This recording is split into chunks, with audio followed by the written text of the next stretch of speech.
Bismillahirrahmanirrahim. Assalamualaikum warahmatullahi wabarakatuh. Apa kabar ayahanda ibunda sekalian? Sehat? Masya Allah. Alhamdulillah. Asyhadu an la ilaha illallah wa asyhadu anna Muhammadar Rasulullah sallallahu alaihi wasallam. Qala Allah Ta'ala fi kitabil aziz. A'udzu billahi minasyaitonir rajim. Bismillahirrahmanirrahim. Wa idz qala rabbuka lil malaikati inni ja'ilun fil ardi khalifah ila akhir hadhihi al-ayah.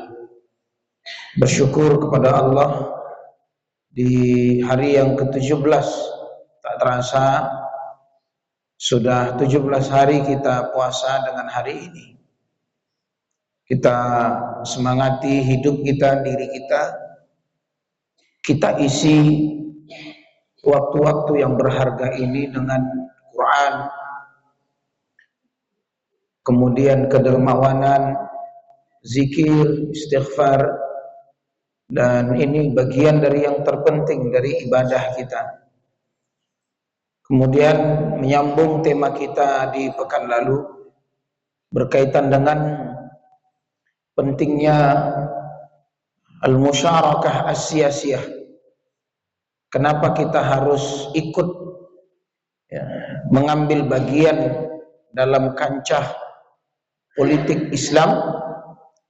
Sudah kita bahas kemarin, karena salah satunya adalah untuk menyuarakan dakwah Islam, meminimalisir keputusan-keputusan jika di sana didapati orang-orang yang memang membuat keputusan dan merugikan kehidupan umat Islam. Kemudian juga agar menimba pengalaman mengelola negara, mengelola keuangan, bagaimana bersaing, juga bagaimana di sana juga bahkan belajar berdebat, belajar kita mempertahankan agama kita. Dan itu tidak mudah. Dan terkadang itu datang dari internal kita, sesama muslim, tapi pemikirannya beda.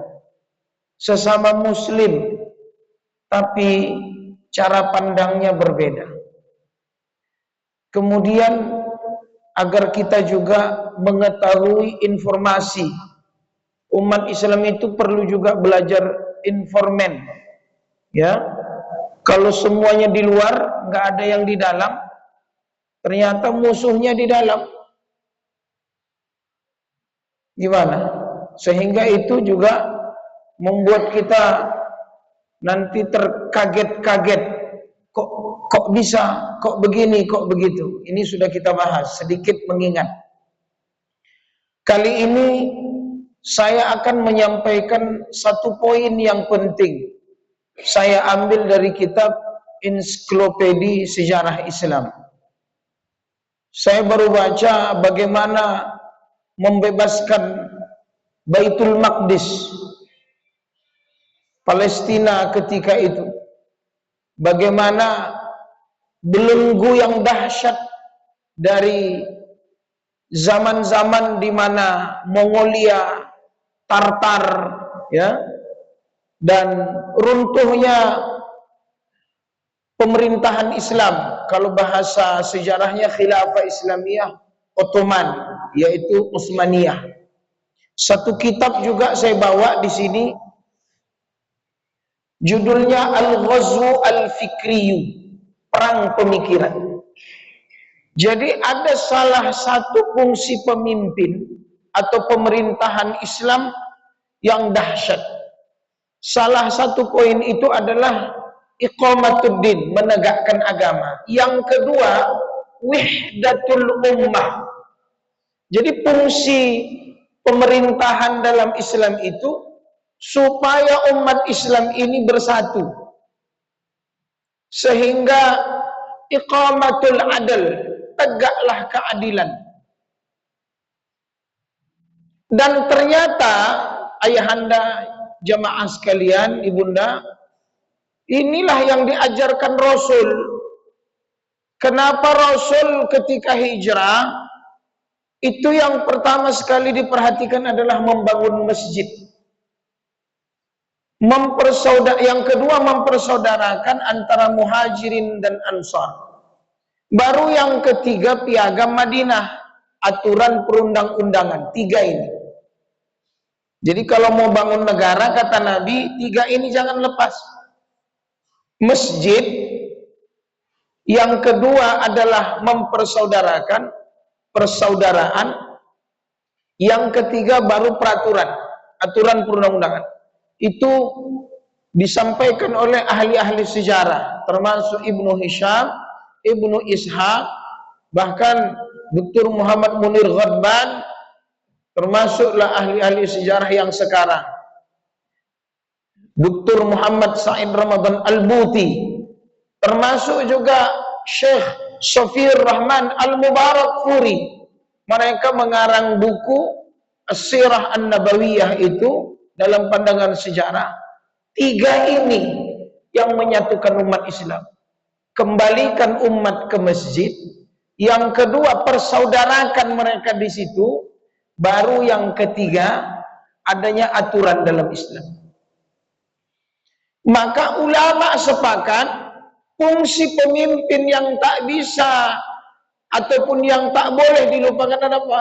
Wahdatul ummah. Menyatukan umat Islam. Persatuan umat Islam. Ternyata jamaah sekalian, sebelum kejatuhan, pasca kejatuhan dan setelah kejatuhan pemerintahan Islam yang tadi kita sebut Khilafah Al-Islamiyah, cuman bahasa khilafah ini sekarang agak sensitif. Nanti salah-salah saya dituduh pula HTI, dituduh pula ekstrim, macam-macam sekarang. Tapi dalam sejarah, ternyata sejarah pemerintahan Islam itu ternyata terpusat. Itulah yang ditakuti oleh orang-orang Eropa saat ini. Dalam artian orang-orang Barat. Termasuklah di situ orang-orang Yahudi. Kenapa mereka serang Afghanistan, sebelumnya Irak, lalu sekarang Iran, ketika itu dulu Mesir? Kenapa? Dalam ilmu perang pemikiran, mereka tidak ingin ada satu negeri, baik di Timur Tengah, dimanapun, yang punya kekuatan yang mereka takut kekuatan itu menghimpun kekuatan umat Islam.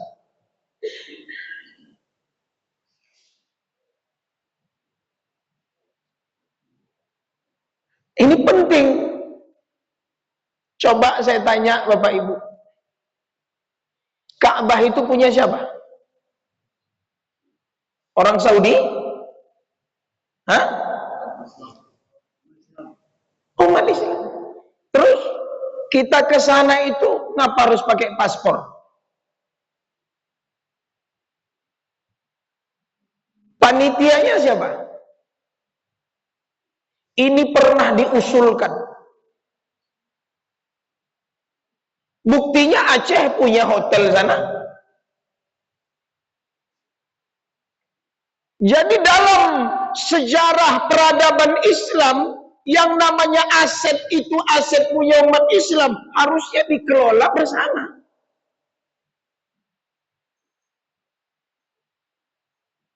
Dan itu sejarah dalam Islam. Penaklukan kota Mekah,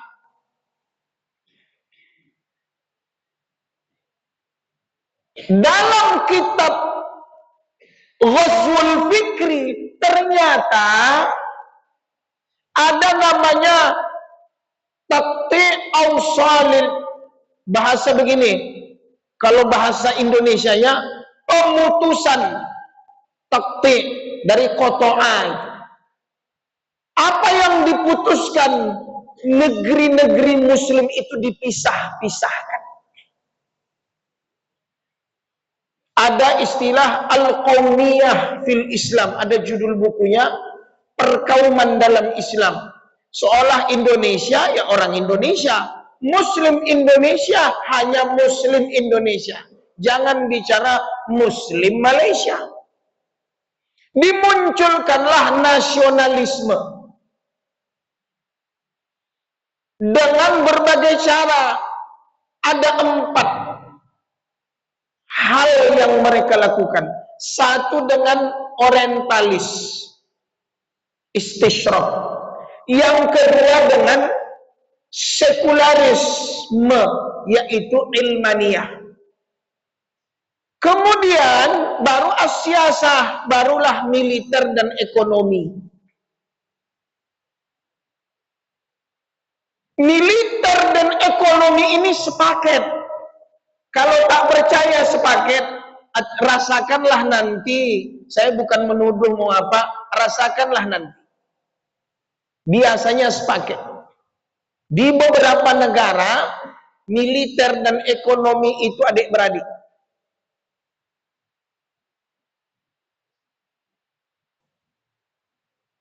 Dan ini mengerikan sekali.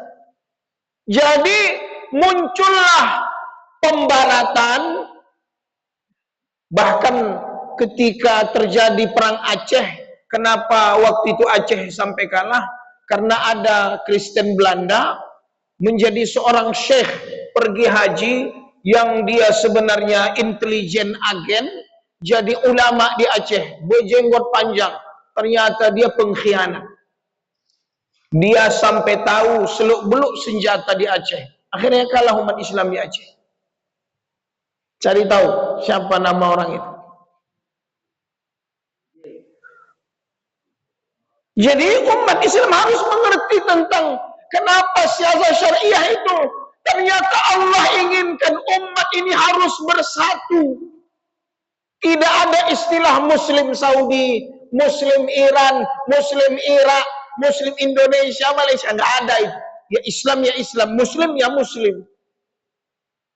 Munculnya istilah ISIS, munculnya istilah teroris, itu salah satu fase supaya negeri-negeri Muslim itu dijadikan momok terhadap ajaran agamanya. Waktu itu nama saya Muhammad Yunus, ada di daftar.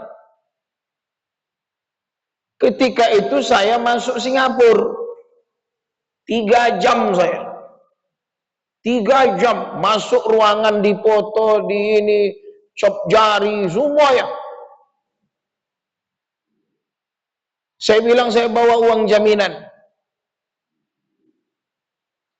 Dia tanya, kamu mau kemana? Saya bilang saya mau belajar ke Azhar. Itu tahun 99, tahun 2000.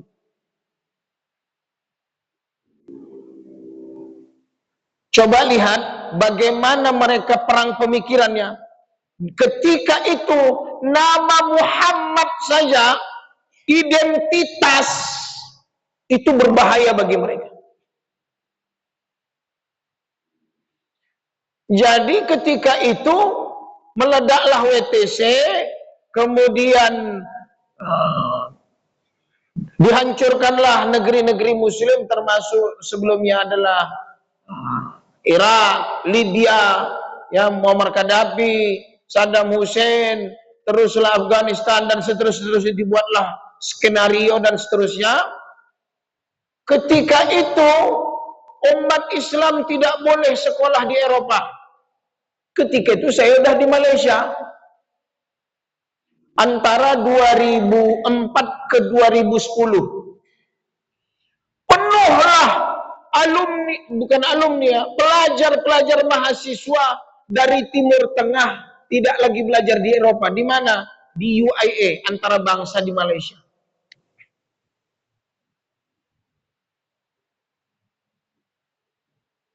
Jadi ya akhul Islam, ini mohon nanti diingat. Kenapa mereka melakukan ini? Salah satunya adalah teori konspirasi namanya. Saya pernah bahas ini dalam satu tema namanya Al-Mu'amarah fil Islam. Ilmu konspirasi dalam Islam.